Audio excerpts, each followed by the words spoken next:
Hola amigos de Informados, una vez más, aquí Fabián Guzmán para hablar un poco sobre la fake news. Y hoy, parte de lo que habíamos prometido en el video anterior, algo de su historia, de la historia de las mentiras en la noticia, en la información. No es nada nuevo, por cierto.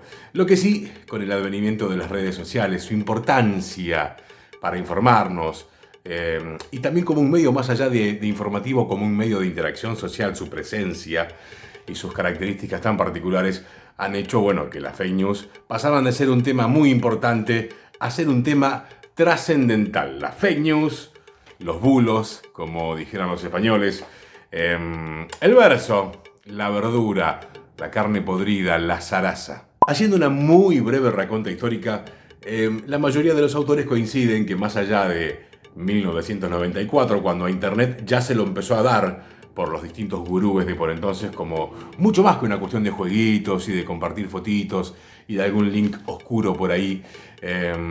Sin embargo, se coincide que es el 2015 como un año bisagra, un antes y un después de este momento que se lo considera el de la era de la información, el de la revolución tecnológica. Y luego, muy cerquita, en el 2016, digamos, ya hay publicaciones que empiezan a advertir que hay un antes y un después, pero del 2018.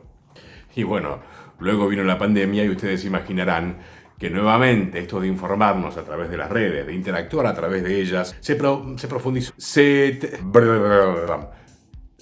terminó profundizando muchísimo más. Se tiene noticias de las fake news desde la época de las tribus del desierto de Israel vagando por el desierto habiendo escapado de Egipto. Para no mandarme la pata, en la Torá, Parashat Shelach es la historia al respecto. Algunos participantes de la cultura o de la religión, ¿por qué no?, del mundo judío, seguramente los comentarios podrán ponernos un poquito más al día, sobre todo con la pronunciación, ¿no? Si no, podemos situarnos en la Grecia antes de Cristo y la batalla que los griegos emprendieron contra el rey Xerxes o Jerjes de los persas, que los tenía casi dominados, pero mediante el ardid de las fake news, de noticias falsas, de la contrainformación, en la batalla de Salamina comenzaron a torcer esta historia.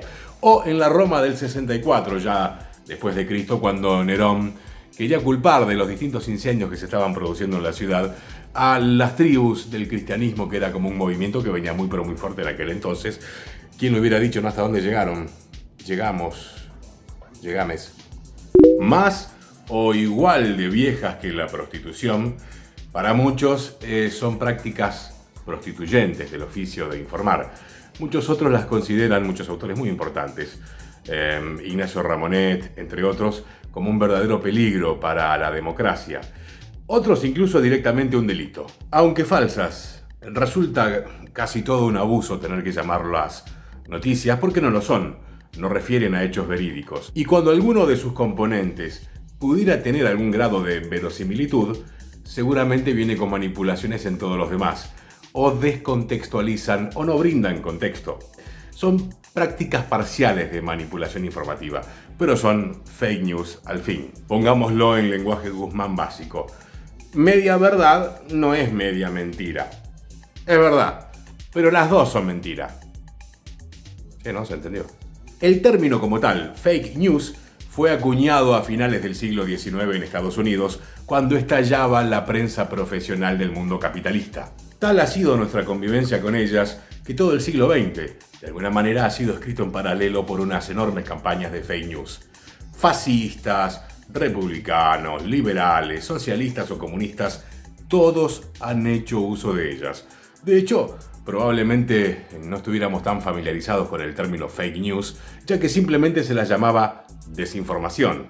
Como era de esperar, yanquis y rusos, rusos y yanquis, fueron verdaderamente protagonistas del siglo XX de alguna manera junto con los nazis y tenían mucho que decir al respecto. Por ejemplo, los yanquis siempre le echan la culpa a los rusos y los rusos a los yanquis y los nazis a todos.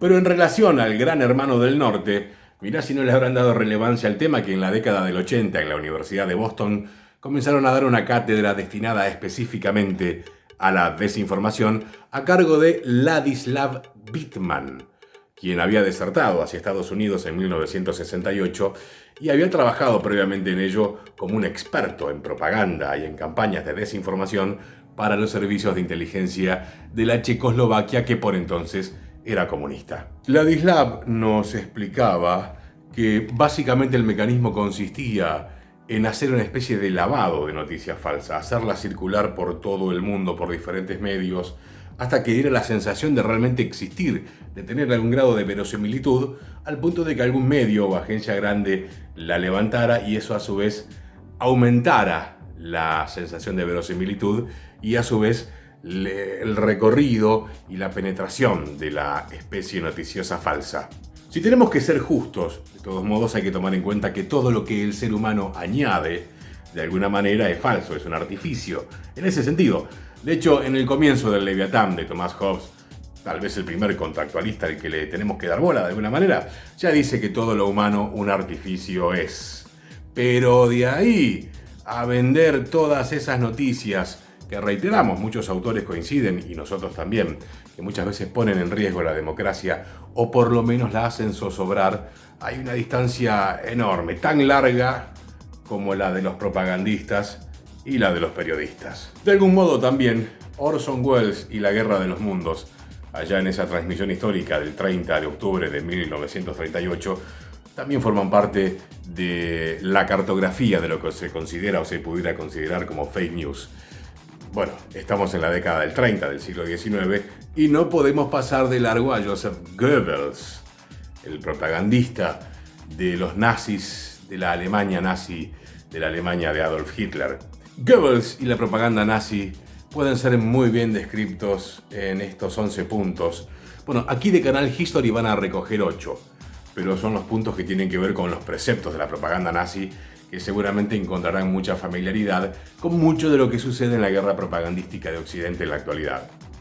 Goebbels fue elaborando meticulosamente un ideario al servicio de la manipulación de masas.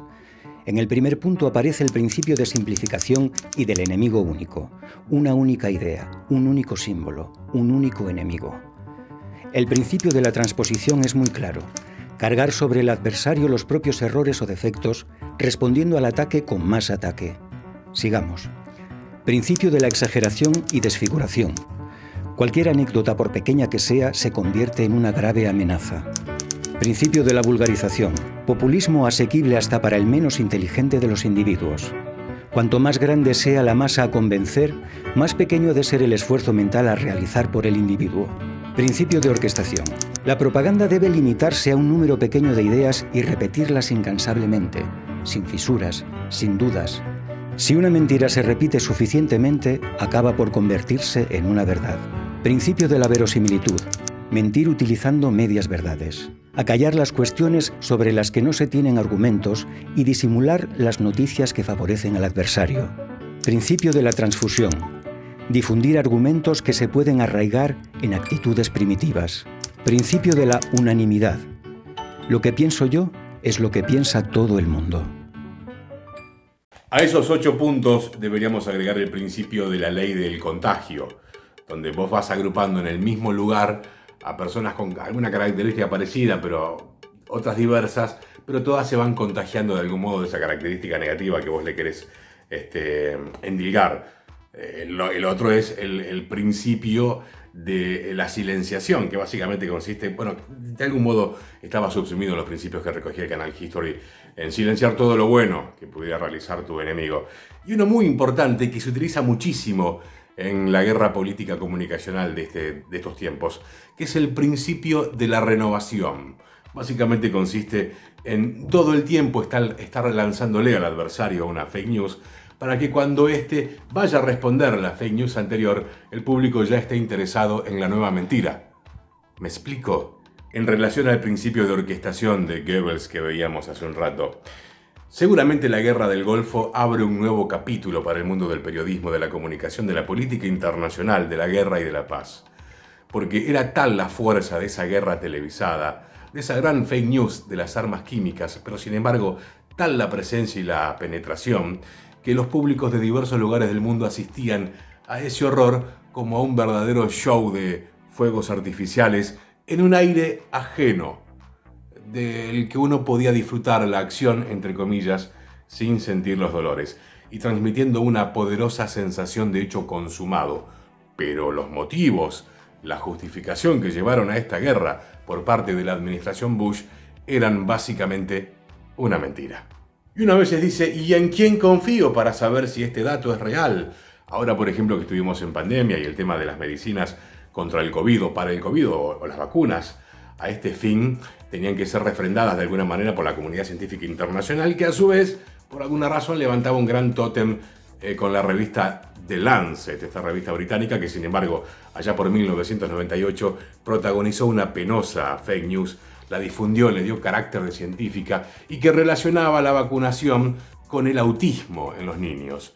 Gravísimo al punto tal que algunas comunidades muy adineradas de Estados Unidos aún temen vacunar a sus hijos a partir de esta noción falsa de la revista The Lancet, que, reiteramos, se supone que es como un check fact, ¿no? Como un medio para chequear al menos información de índole científica.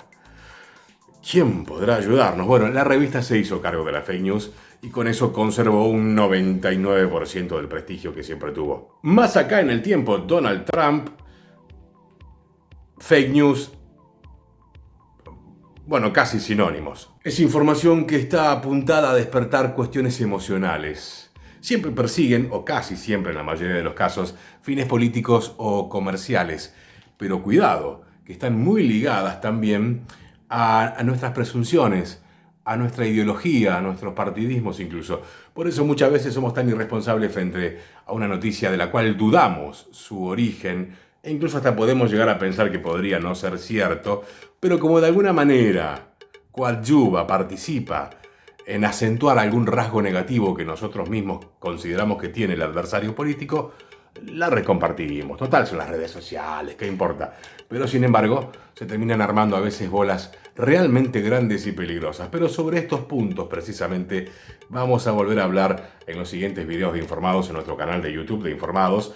Pero también podés seguir algunos tips, algunas recomendaciones para chequear información y evitar fake news a través de nuestra cuenta de Instagram. Lo mismo que en Twitter, donde vas a encontrar algunas encuestas y algunas infografías que te van a dar algunos datos más interesantes, más profundos, todo un universo sobre cómo consumimos noticias y cómo de alguna manera se divulgan, se propagan las fake news y su contaminación informativa. Y también algunas entrevistas con profesionales y otros colegas que saben muchísimo del tema, que recomendamos a través de nuestros podcasts. Amigos, amigas, hasta la próxima aventura.